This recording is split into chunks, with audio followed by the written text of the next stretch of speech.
Okay guys, അപ്പോൾ ഇന്ന് എൻ്റെ ജീവിതത്തിൽ ആദ്യമായിട്ട് ഇത്രയും സങ്കടപ്പെടുന്നത് എന്താ വെച്ചാൽ നമ്മൾ ഇന്ന് നമ്മുടെ ലാപ്ടോപ്പിൽ നിന്ന് GTA 5 ഡിലീറ്റ് ചെയ്യാൻ പോവാണ് ഗൈസ്.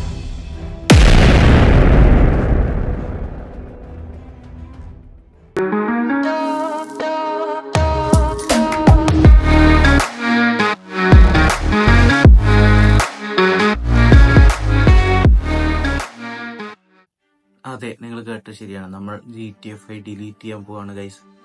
കാരണം വെച്ചാൽ എൻ്റെ ലാപ്പിൽ സ്റ്റോറേജ് ഇല്ല. ഇത്രയും ദിവസം എക്സ്റ്റേണൽ ഹാർഡ് ഡിസ്കിലാണ് ഫുട്ടേജ് ഒക്കെ ട്രാൻസ്ഫർ ചെയ്തിട്ട് കോപ്പി ചെയ്തിട്ടും അങ്ങനെയൊക്കെ ചെയ്തിരുന്നത്.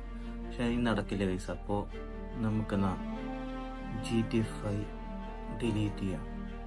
ഞാൻ പറഞ്ഞില്ലേ, there is not enough space for. അപ്പോൾ ഞാൻ സ്റ്റോറേജ് നോക്കിയപ്പോൾ സ്റ്റോറേജിൽ 128 GB GTA 5 ഫയൽസാണ് GTA 5 ഫയൽസാണ്.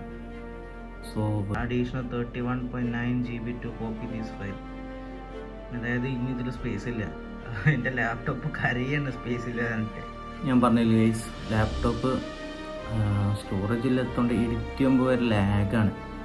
സോ ഗൈസ്, ആദ്യം നമുക്കാദ്യം വീഡിയോസ് കളയാം ഗൈസ്. നമ്മൾ റെക്കോർഡ് ചെയ്ത വീഡിയോസ് കളയാം. നമ്മുടെ പോലീസ് കേസും എല്ലാം ഉണ്ടായ വീഡിയോസ് നമുക്ക് കളയാം. Control A. അപ്പോൾ ആയി. നമുക്കത് ഡിലീറ്റ് ബട്ടൺ അമർത്താം.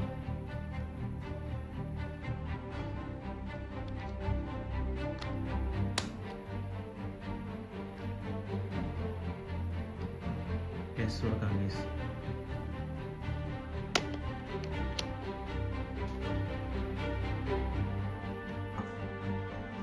എത്ര ഉണ്ടെന്ന് ഞങ്ങളിടാം. ഏകദേശം കാണാണ്ടാന്ന് വിചാരിക്കണം. 115 GB യൂസ്ഡ് സ്പേസ്. 115 GB നമ്മുടെ ഫയലുണ്ട് ഗൈസ് GTA 5. Control A. ഇവിടുന്ന് ഡിലീറ്റ് ചെയ്യണം.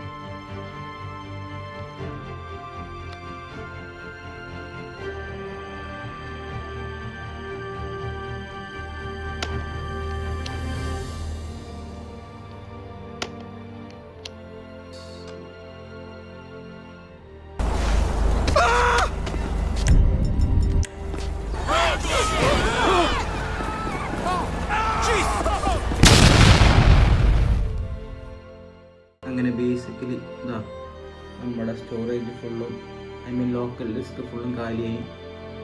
സോ ഇത്രയേ ഉള്ളൂ. സോ ഗൈസ്, അങ്ങനെ GTA 5 ഡിലീറ്റ് ചെയ്ത് കളഞ്ഞു. പക്ഷേ നമ്മൾ വേറെ വീഡിയോസായിട്ട് വരും. GTA 5 അല്ലാത്ത വേറെ വീഡിയോസായിട്ട് നമ്മൾ വരും ഗൈസ്. എപ്പോഴെങ്കിലും നല്ല ഹൈ എൻഡ് വിൻഡോസ് ലാപ്പോ അല്ലെങ്കിൽ വിൻഡോസ് PC ഉണ്ടാക്കുമ്പോൾ നമുക്ക് GTA 5 കളിക്കാം ഗൈസ്. അതുപോലത്തെ നിങ്ങളുടെ ഫേവററ്റ് ഗെയിം ഡിലീറ്റ് ചെയ്തിട്ടുണ്ടോ? ഡിലീറ്റ് ചെയ്തിട്ടുണ്ടെങ്കിൽ കമൻറ്റ് ഔട്ട് ചെയ്തോ ഗൈസ്. അപ്പോൾ ബൈ ഗൈസ്, ബൈ.